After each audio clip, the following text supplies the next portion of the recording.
Assalamualaikum warahmatullahi wabarakatuh. Selamat siang.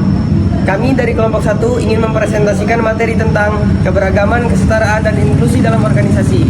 Sebelumnya, izin memperkenalkan diri. Nama saya Valentino Aulia Rahman dengan NPM 23510111031. Saya Novita Sari Dewi Gultom dengan NPM 24111101003. Saya Sakila Yuliantini dengan NPM 241111006. Saya Najwa Dia Fadila dengan NPM 2411011032. Saya Arinda Jayanti dengan NPM 241111048. Teman-teman, tahu nggak sih, industri teknologi saat ini masih saja menghadapi masalah serius dalam hal keberagaman, juga inklusi. Mayoritas pekerjaannya didominasi oleh pria kulit putih dan Asia, sementara perempuan maupun kelompok minoritas yang masih sangat kurang terwakili. Contohnya, di Facebook ada jumlah karyawan perempuan yang memang naik dari 15% hingga menjadi 23% antara tahun 2014 hingga 2020, tapi representasi etnis hampir tidak berubah. Begitu juga Google dan Microsoft, peningkatan karyawan dari Afrika, Amerika, dan Latin di bidang teknis itu hanya 1% saja. Di Apple pun juga begitu, teknis Afrika, Amerikanya hanya 6%, bahkan populasi nasionalnya ya 13% saja. Selain itu teman-teman, diskriminasi usia pun juga sering terjadi. Mereka yang usia di atas 45 sering dapat yang namanya peluang lebih sedikit atau gajinya lebih rendah. Masalah ini terlihat di Inggris, Eropa, di mana eksekutif perempuan itu juga minoritas emang masih jarang, serta investasi lebih banyak mengalir ke tim pendiri pada kulit putih. Kurangnya keberagaman ini emang berdampak luas teman-teman. Kesempatan kerja jadi nggak merata, dan produk teknologi yang dihasilkan pun jadi sering bias, misal pada sistem pengenalan wajah juga suara. Padahal diversitas itu sangat penting loh. Dengan keberagaman, perusahaan bisa menciptakan produk yang lebih inklusif, relevan, dan mampu menjangkau pelanggan dari berbagai latar belakang. Kita semua tahu bahwa keragaman berarti adanya perbedaan karakteristik. Jadi, dalam sebuah organisasi, kelompok, tim, pasti ada keragaman dong. Nah, ini biasanya kita lihat dalam bentuk keanekaragaman tenaga kerja. Awalnya, orang-orang itu lebih fokus pada perbedaan yang tampak di permukaan, seperti ras, usia, atau gender. Tapi seiring waktu, hal yang lebih penting justru kesamaan nilai, gaya kerja, juga kepribadian, karena faktor-faktor itulah yang bisa meningkatkan kerjasama dan mengurangi konflik. Keragaman itu sendiri bisa dibedakan menjadi 2 tingkat. Tingkat permukaan yang pertama, yaitu hal-hal yang langsung terlihat, yang seperti saya bilang tadi, gender, usia, ras, dan itu seringkali menimbulkan stereotip. Sedangkan ada juga tingkat dalam, mencakup kepribadian, nilai, gaya kerja, dan inilah yang sebenarnya paling berpengaruh dalam hubungan kerjasama dalam tim. Jadi memahami keragaman itu bukan hanya soal melihat perbedaan dari luar, tapi juga bagaimana kita bisa menghargai perbedaan dalam membangun kerjasama yang lebih efektif. Selain itu, karakteristik biografis juga mempengaruhi keanekaragaman di tempat kerja. Pertama, dari sisi usia. Tenaga kerja memang semakin menua. Pekerja yang lebih tua seringkali memberikan pengalaman dan juga stabilitas. Walau ada stereotip bahwa mereka itu kurang adaptif terhadap teknologi, penelitian yang menunjukkan usia hampir yang tidak berpengaruh pada kinerja, dan lain sebagainya. Kedua, ada ras dan etnis. Diskriminasi itu masih banyak banget terjadi dalam hal rekrutmen, gaji, promosi. Pekerja dari kelompok minoritas sering dinilai lebih rendah, dan industri seperti media, seperti periklanan itu masih kekurangan keberagaman. Ketiga, ada gender dan orientasi seksual. Perempuan masih menghadapi kendala seperti glass ceiling dan glass cliff. di mana peluang mereka itu untuk naik ke posisi yang lebih tinggi terbatas, dan kalaupun ada, sering pada situasi yang sulit. Seperti pada tahun 2020, hanya sekitar 6% CEO di perusahaan yang perempuan. Dan juga kelompok LGBT itu pun masih kerap mengalami diskriminasi. Walaupun sebenarnya 93% perusahaan Fortune itu sudah memiliki yang namanya kebijakan inklusif. Jadi, karakteristik biografis seperti usia, ras, gender, dan orientasi seksual memang menunjukkan masih ada banyak sekali tantangan untuk mewujudkan tempat kerja yang adil dan beragam. Lalu, dalam organisasi, kita seringkali menemui masalah prasangka dan diskriminasi.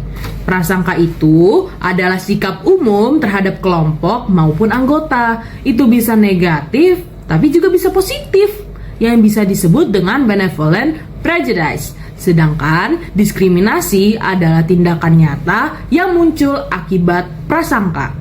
Jadi, prasangka itu bisa berbentuk eksplisit, yaitu yang disadari. Contoh adalah rasisme, seksisme, ataupun ageisme. Ada juga implisit, yaitu bias yang tersembunyi yang tidak disadari. Bias implisit ini bisa diukur dengan implicit association task. Dan misalnya, manajer lebih jarang memanggil pelamar yang obesitas untuk wawancara. Bias seperti ini bahkan bisa menular lewat komunikasi maupun perilaku nonverbal. Dampaknya di organisasi ini cukup serius, karena bias bisa mempengaruhi rekrutmen, evaluasi kinerja, promosi, hingga gaji, dan akhirnya menjadi hambatan bagi inklusi serta keadilan di tempat kerja. Lalu, untuk mengatasinya itu seperti apa? Biasanya, perusahaan bisa melakukan pelatihan, pengenalan bias implisit seperti yang pernah dilakukan Starbucks, atau menggunakan konsultan, serta program khusus untuk mengurangi diskriminasi. Jadi teman-teman harus tahu ya bahwa memahami prasangka dan diskriminasi itu adalah hal yang sangat penting agar organisasi bisa lebih adil dan juga inklusif. Nah, dari penjelasan yang sudah saya sampaikan tadi, mungkin kita bisa langsung next bagaimana video langsung diskriminasi itu terjadi.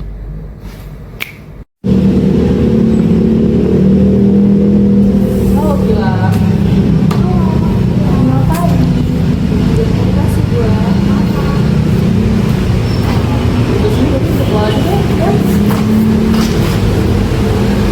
Definisi diskriminasi di organisasi.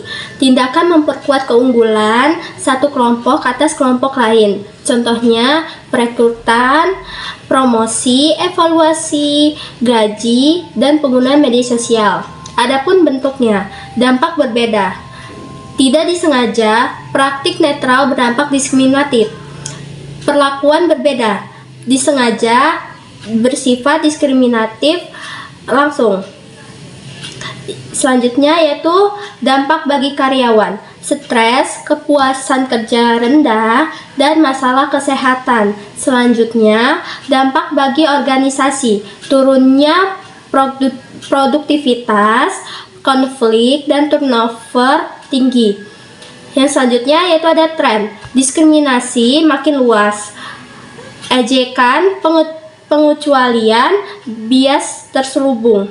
Dan yang terakhir yaitu solusi, kebijakan inklusi dan perekrutan adil untuk cegah diskriminasi. Diskriminasi halus di tempat kerja terjadi dalam banyak bentuk, dipengaruhi konteks dan bias pribadi. Contoh umumnya, yang pertama, kulit hitam atau Hispanik lebih sering dihentikan polisi dan dituntut. Yang kedua, siswa kulit putih lebih sering mendapatkan nilai tinggi. Yang ketiga, pasien kulit putih lebih diprioritaskan. Di tempat kerja, yang pertama yaitu ada microaggression, adalah komentar atau aksi kasar dan tidak peka. Yang kedua, yaitu ada microinvalidation, yaitu bahasa yang meniadakan pengalaman orang lain. Selanjutnya yaitu ada bisa terbuka atau disebut overt, atau terselubung atau covert, sengaja atau tidak. Selanjutnya itu ada dampak, menghambat keragaman, menurunkan kesehatan dan sikap kerja. Dan yang terakhir yaitu ada diskriminasi halus, sama merugikannya dengan diskriminasi terbuka. Perspektif teoritis, persangka, diskriminasi, dan keanekaragaman. Keanekaragaman bukan hanya representasi, tapi juga mempengaruhi interaksi sehari-hari. Ada 4 perspektif utama untuk memahami keragaman. Yang pertama yaitu kategorisasi sosial. Otak menyederhanakan info atau in-group versus out-group. Yang kedua, bisa membantu rekrutmen atau promosi, tapi beresiko stereotip dan bias. Contohnya, kelompok siswa, atlet, emo, dan lain-lain membentuk identitas dan asosiasi sifat. Yang kedua, yaitu ada dampak di organisasi. Yang pertama, yaitu fragmentasi tim atau subkelompok. Yang kedua, in-group, favoritisme, dan out-group, derogation, atau disebut juga turunkan kinerja. Dan yang terakhir, yaitu timbul kesimpulan salah tentang orang lain. Stereotip, ancaman stereotip, dan stigma. Stereotip menilai orang berdasarkan kelompok, picu prasangka, dan diskriminasi. Contoh, pria lebih dipilih pekerjaannya atau disebut maskulin. Yang pertama yaitu ancaman stereotip. Takut dinilai negatif, turunkan kinerja dan kepuasan.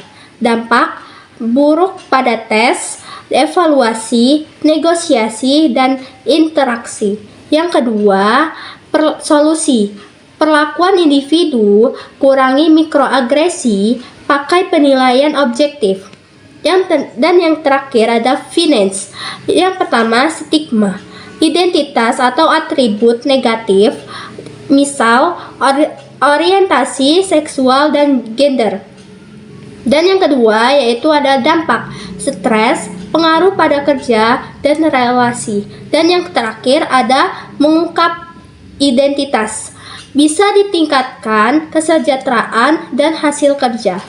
Selanjutnya saya akan menjelaskan materi tentang pembenaran sistem dan dominasi sosial. Apa saja pembenaran sistem, yaitu orang merasionalisasi atau terima tidak kesetaraan dan diskriminasi, yang dipicu dari keyakinan dunia adil, kontrol rendah, dan takut lawan otoritas. Salah satu solusi dari hal tersebut adalah sadarkan adanya ketimpangan.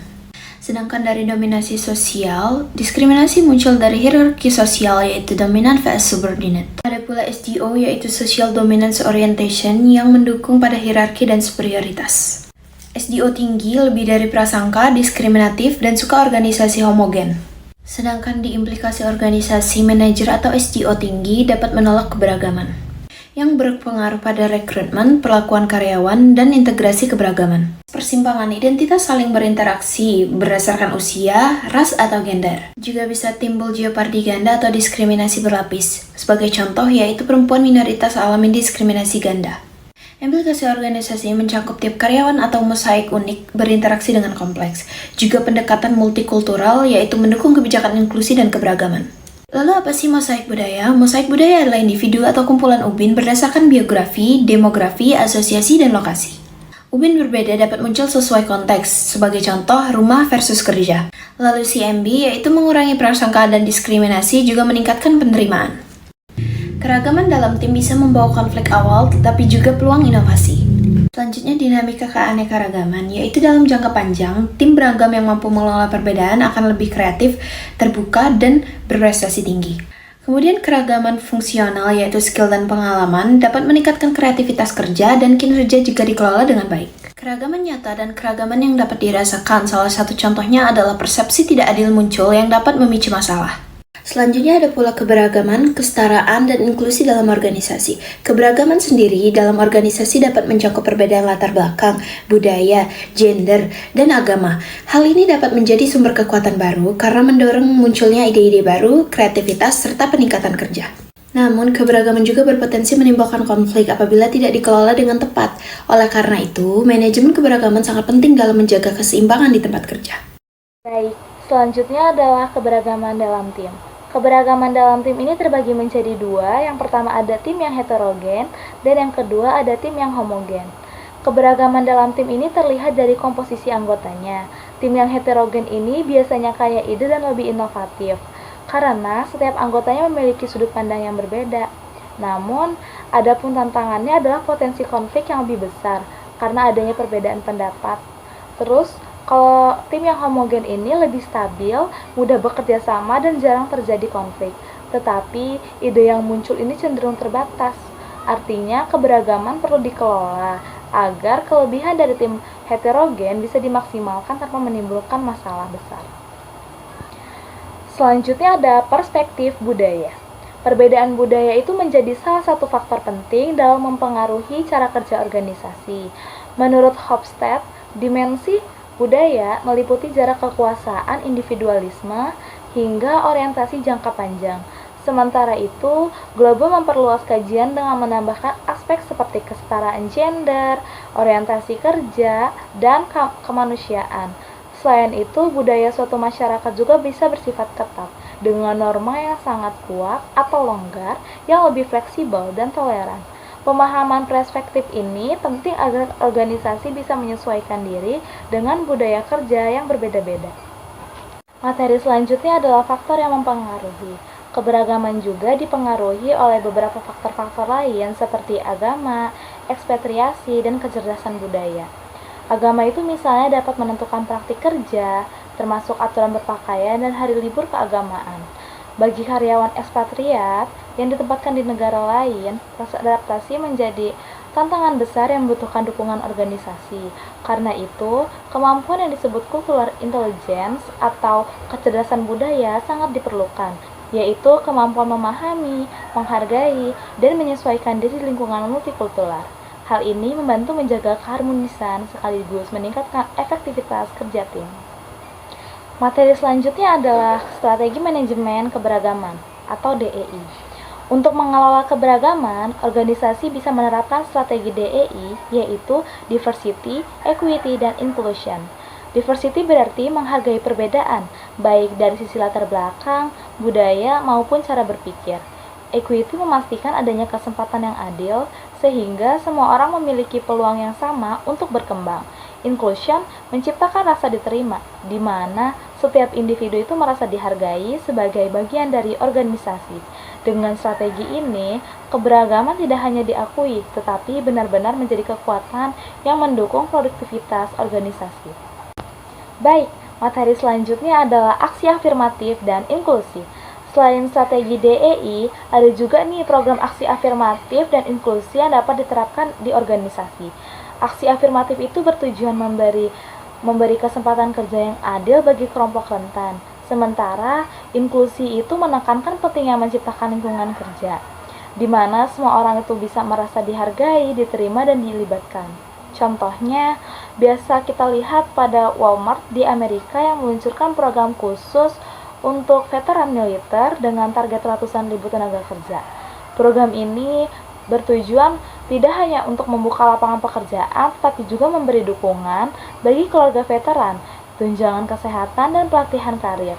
Dari sini kita bisa melihat bahwa keberagaman dan inklusi bukan hanya teori, tetapi bisa diwujudkan dalam program nyata yang berdampak luas. Materi selanjutnya akan dilanjutkan oleh teman saya. Terima kasih. Baik, di sini saya akan membahas tentang landasan teoritis. Poin pertama, teori identitas in group umum. Teori ini menjelaskan bahwa konflik dan bias antar kelompok dapat dikurangi dengan membangun identitas kolektif yang lebih luas.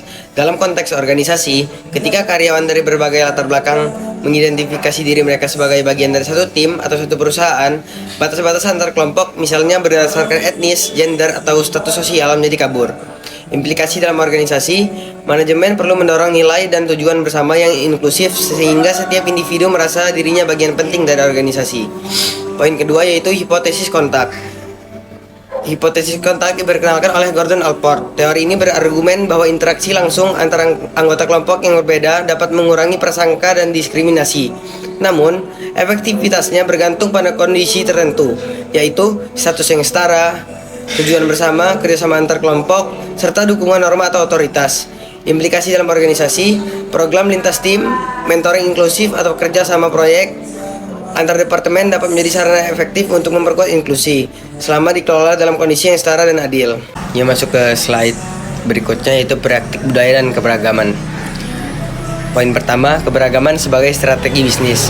Keberagaman bukan hanya sekedar isu etis atau moral, tetapi merupakan strategi organisasi yang mampu meningkatkan daya saing. Organisasi yang memiliki tenaga kerja beragam lebih mudah memahami kebutuhan pasar yang juga beragam. Selain itu, perbedaan latar belakang menghasilkan cara pandang yang unik dan memperkaya proses pemecahan masalah. Keberagaman sebagai strategi bisnis ini menghasilkan dampak positif, antara lain: 1. Meningkatkan reputasi. Organisasi dianggap progresif, peduli keadilan sosial, dan menarik bagi talenta terbaik. Poin kedua, meningkatkan inovasi. Perbedaan perspektif mendorong ide-ide kreatif. Poin ketiga, meningkatkan kinerja tim.